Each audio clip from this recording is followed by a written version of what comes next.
At 2:20 in the morning, the most advanced ship on Earth vanished. She was called unsinkable, a floating palace of steel and pride, a triumph of engineering, a symbol of human progress. But on a freezing April night in 1912, the Atlantic Ocean proved something humanity had forgotten. 2 hours and 40 minutes after striking an iceberg, Titanic was gone, and more than 1,500 souls were still aboard. When Titanic departed England, she was the largest moving object ever built. Her decks stretched longer than a city block. Her interiors rivaled the finest hotels in Europe. Crystal chandeliers shimmered above polished oak staircases. Electric elevators carried guests between decks. In first class, 10-course meals were served on fine china beneath warm, golden light.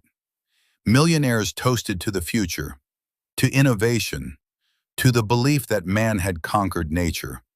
No one imagined this ship could fail, because men had built her, and men believed they were in control. But far beneath the glow of chandeliers, another world existed. In a narrow metal cabin, deep in third class, an Irish family sat together. A father with worn hands and tired eyes. A mother clutching hope tighter than her shawl. A little girl with freckles and braids, dreaming of America. They weren't sailing for luxury, they were sailing for survival, for opportunity, for a second chance. Titanic was not just a ship to them, she was a doorway to a new life. On April 14th, the sea was calm, unnaturally calm. Throughout the day, iceberg warnings had arrived from other ships crossing the North Atlantic. Message after message, cautioning of drifting ice ahead. But Titanic did not slow down. The ocean was flat like glass, and that was the danger. Without waves crashing at their bases, icebergs were nearly invisible in the dark. At 11:40 p.m., a lookout stared into the black horizon. Then he saw it. A shape, darker than the night itself. A mountain of ice. Dead ahead. "Iceberg, right ahead!" The bell rang. Orders were shouted. The wheel turned, engines reversed. But physics does not bend to panic. The ship did not crash head-on. Instead, the iceberg scraped along her side. A long, tearing sound, like steel being unzipped by the ocean. In first class, many barely noticed. Some laughed. Some returned to their drinks. But below deck, seawater burst through steel plates and rivets. It rushed into one compartment, then another, then another. 5 compartments flooded. Titanic could survive 4, not 5.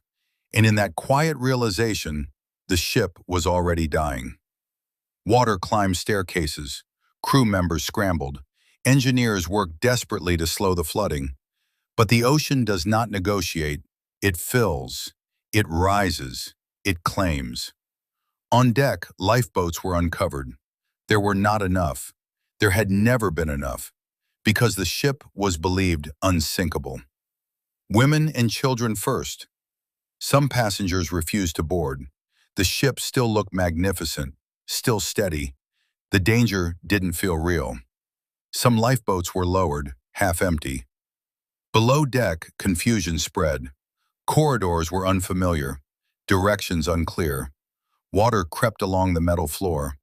The Irish father gripped his daughter's hand tightly. He tried to stay calm, tried to promise everything would be fine. But the ship was tilting, and time was running out. On deck, the night grew colder. Stars burned bright above the Atlantic, as if nothing below them mattered. The bow dipped lower. The angle became severe.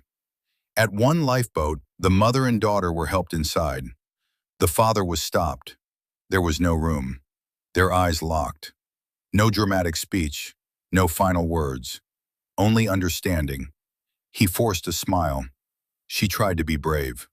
The boat descended into darkness, and the distance between them became forever. Amid rising panic, the band continued playing. Violins steady, cellos calm, music drifting across freezing air. They played so others would not panic. They played as the deck tilted beneath them. By 2 a.m., the bow was almost gone. The stern rose high into the sky. People clung to railings. Some jumped. Some prayed. The lights flickered, then went out. Darkness swallowed the ship, except for the stars. At 2:18 a.m., a sound split the night, a massive crack of tearing steel. Under unbearable strain, Titanic broke in half. The front section vanished beneath the ocean. The rear hung in the air, suspended between sky and sea. For a moment, time seemed to pause. Then it fell. At 2:20 a.m., the Atlantic closed over her. The water was below freezing. Those without lifeboats struggled in the dark, their breath visible in the icy air, their voices rising. Then slowly, one by one, the cries faded.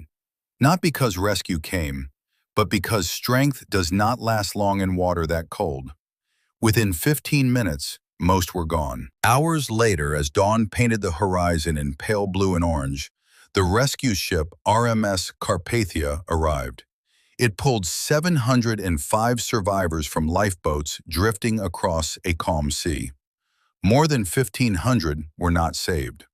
Among the lost were some of the richest men in the world, crew members who stayed at their posts, families who had gambled everything for a better life. Titanic was meant to prove human dominance over nature. Instead, it became a monument to humility. Steel can break, certainty can sink, and the ocean does not care how grand your ship is. Beneath 12,000 feet of Atlantic darkness, the remains of Titanic still rest, silent, cold, a reminder that even the greatest creations of man are small against the sea.